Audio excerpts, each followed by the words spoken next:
So karon guys, magluto og isda guys. Guys daw. Isda. Haluan. Ato ni paksiwon. Ayun na. Diretsuhan na si Kuya Junjun. Tama ano na si Kuya Junjun agad ah. Ano yung gamit niya doon sa may bungkod? Iniwan niya kanina. Kagabi pa kasi siya nagbabantay. Malamig.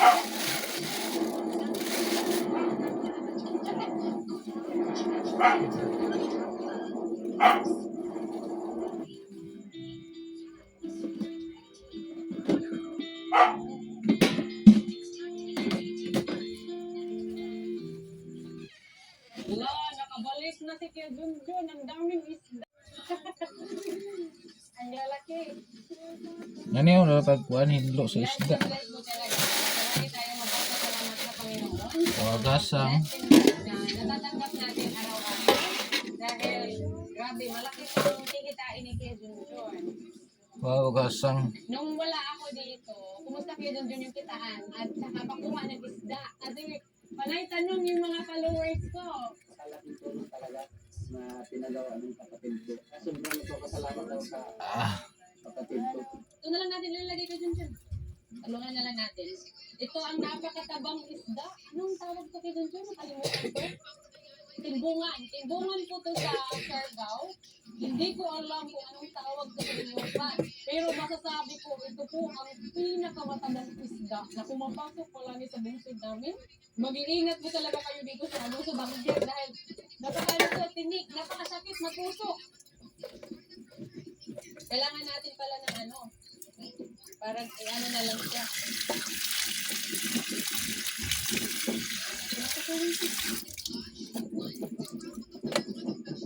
Mapuno na to.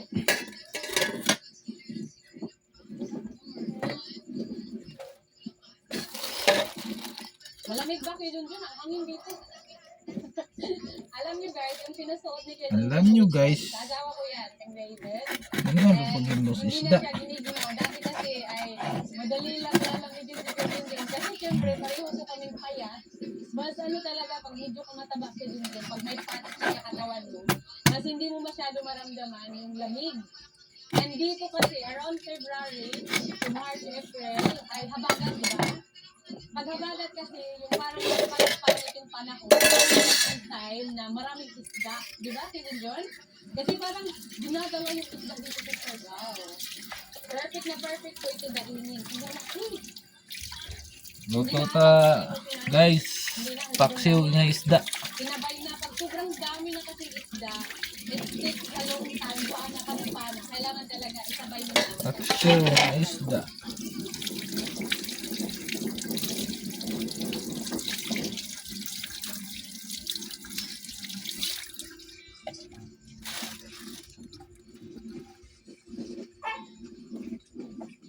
Yung iba o, pinana mo. Ito. Nakikita mo, pinana mo. Hindi mo pinana. Wala ka din sugat. Pag may sugat siya, pinapana. Ito talaga ang na-miss ko. Nung umuwi ako sa Australia kay Junjun, na-miss ko yung mga isda sa bato. Napakasarap kasi pag isda sa bato. Puno na ata. Ay, hindi na natin kailangan masyadong punuin. Lagyan pa natin to ng ice. Dalawin natin ito sa ano, sa lungsod. Kuha tayo ng another box. Kapit na siya mapuno. Ayaw ko siya masyadong ipapuno dahil ano, lalagyan pa po ito ng ice. Kuha tayo ng another box.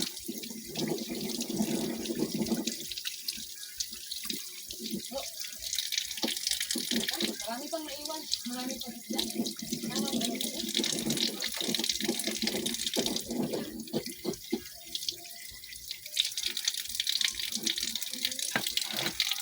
Magluto ta og isda. Paksiw. Wana to ni siya og kapay.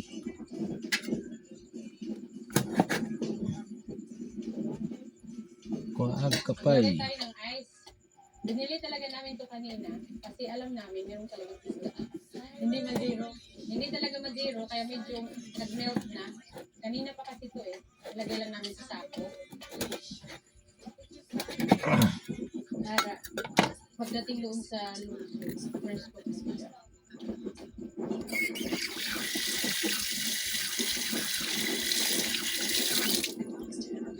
Parang nakadalawang box po kami guys. At sabi ni Kuya Junjun, may mga naiwan ka doon. Pag-ulam na namin mamaya. Pag magsalo-salo na po kami dito mag-pamilya. Di ba? Ang saya. Marami sila talaga tayo nakadalawang box children yun. I'm so happy. Maganda ang pasalubong sa akin ng bungso. Sobrang saya. And waiting na lang po kami sa mga kapatid ko dahil magsalo-salo po kami dito mamaya.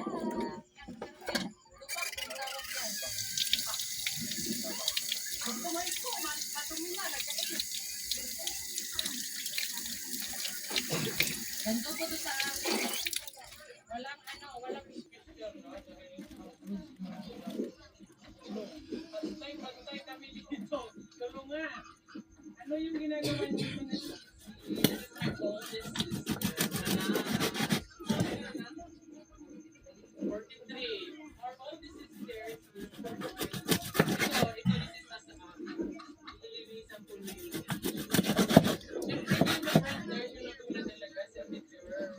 ito po yung pinaka-chubby kong kapatid. Pinaka-chubby kong kapatid. Yun.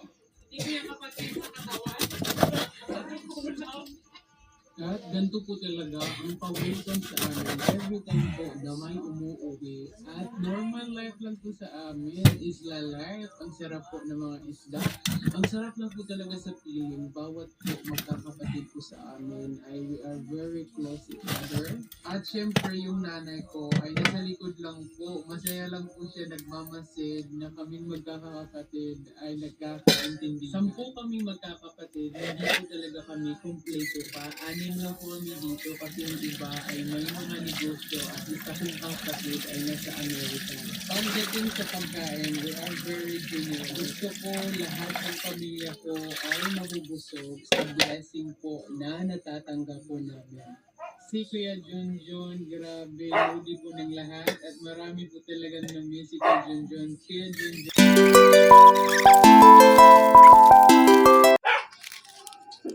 Ajik sarap.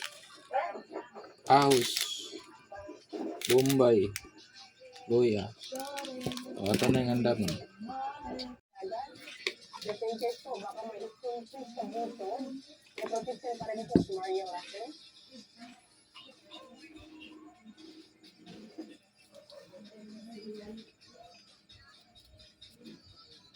Untuk tagpaksyo guys. Pahitag luya. So karon nga niyo na pagpalit ng luya. Would you like to come with me? Magluluto tayo ng paksiw. Yes. When you're a big boy, I can show you. I will show I you can how show to you. catch fish. You excited? Okay, I promise. Yeah, I will go to the boat soon.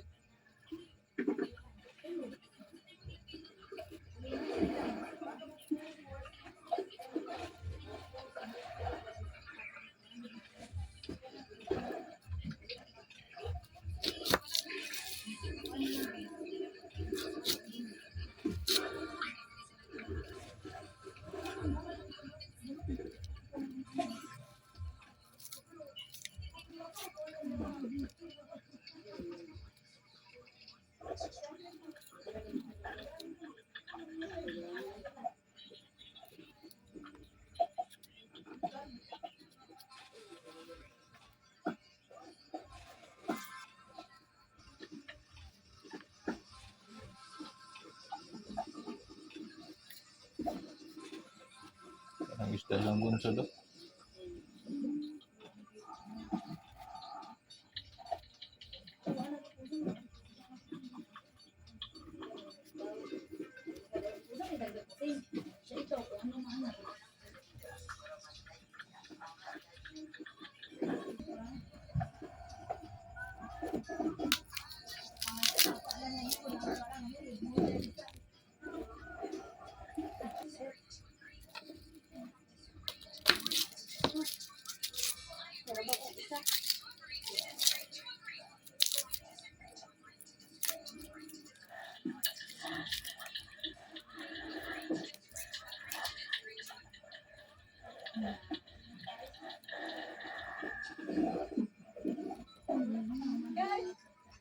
Grabe. Super wild. Hindi mo nakita. Ang hirap ko talaga humihin. Nagsa-jump ko sa taas. Tignan ko. Paano yung mukha ko? Super energetic. Kahirapan tayo pag pumili ng isa. Siguro kailangan natin panain na lang. Hirap ko talaga humihin pa na gano'n. Ako yung natatakot. Makita naman ang mukha.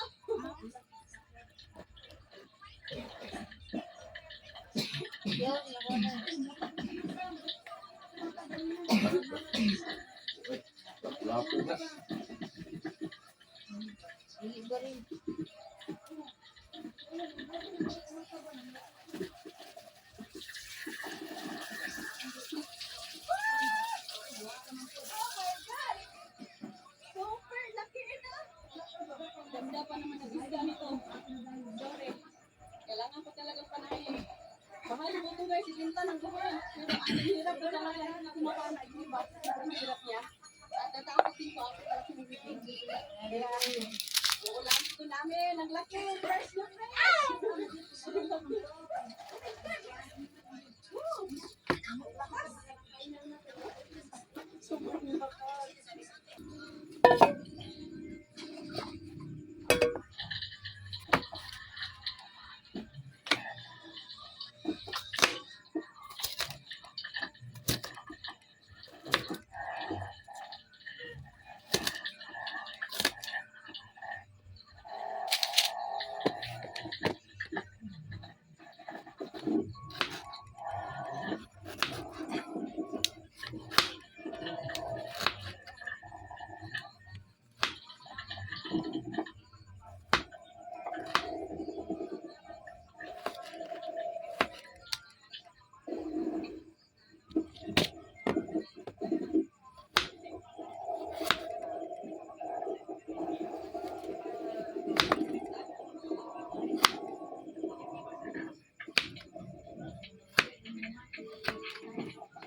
Yan, nabi po nila.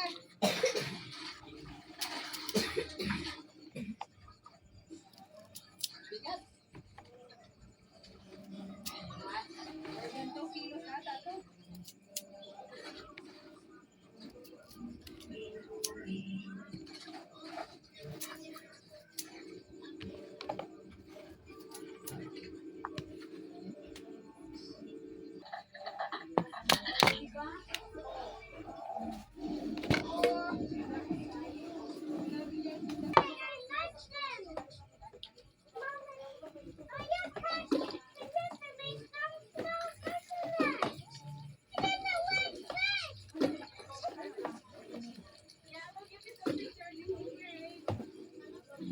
Oh, look at that. There's a giant fish there. There's a big fish. What's everyone? They all dead. He wants the very tiny one. Doon na to, tuga, tanakot. There, darling. How about this one? Oh, it's already there. You're right. Okay, so sir, I'm gonna put this one in the bucket, okay? Magic sarap. Baka naman. That's okay, darling. It's okay. But mommy's gonna sell that one, okay? So mommy can make money. Is that okay? Oh, it's no fish. You're going to eat it? You wanna take it out? Okay. Oh, it's still alive, honey. It's very heavy. When I spur, this one Wala, is trying to maganda. fight. Don't go back to the water. Still alive. It's very tough fish. Kaya ito na yung magulang namin, guys. Ito namin ibibenta.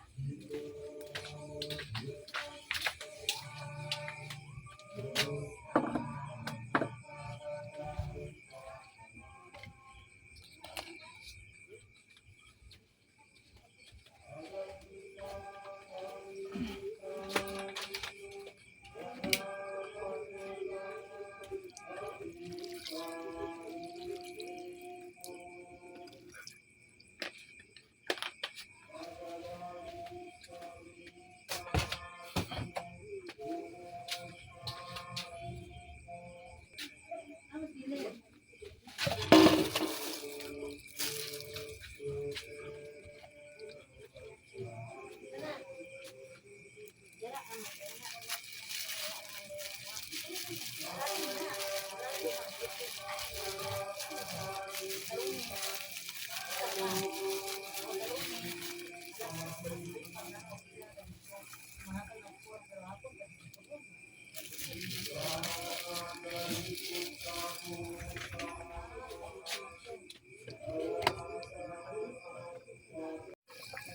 kumukulo na ating paksiw.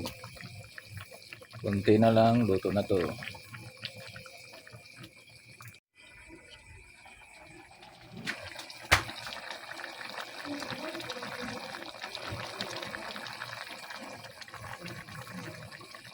Sunod tong lunod ang sili. Tapos sa sili, okra na naman. Butangan din na itong okra. Dami tayo. Make sure na to nga matugsaw yung okra para maluto.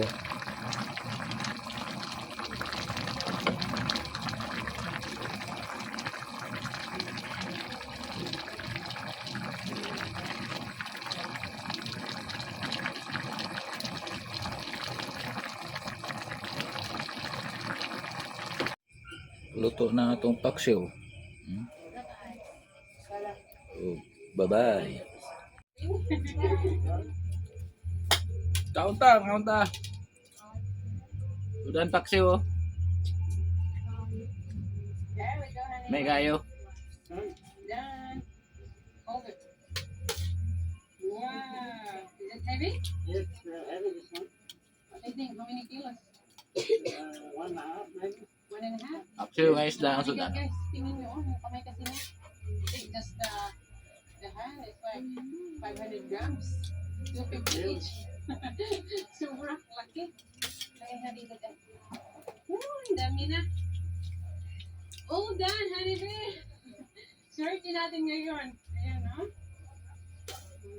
Ang dami na nila. Ito yung pinakamalaki. Okra. Napakalaki na. Very safe siya dyan. Hindi yan sila mag-aaway. Yung mga experience ko talaga na tagakuha talaga ng limango at yun talaga ang hanap buhay nila. Naku po guys, kahit mapuno pa ito, napaka-experience pa nila, very expert po. Dahil talaga dito sa mangrove, napakadaming alimango. Basta masipag ka lang maghanap ng alimango, pwede pa talaga kayo kumita ng pera, di pa na siya agaw. Basta masipag lang. So guys, tara, pasok po tayo dito sa mangrove. Dahil dito po natin nakita yung malaking crab.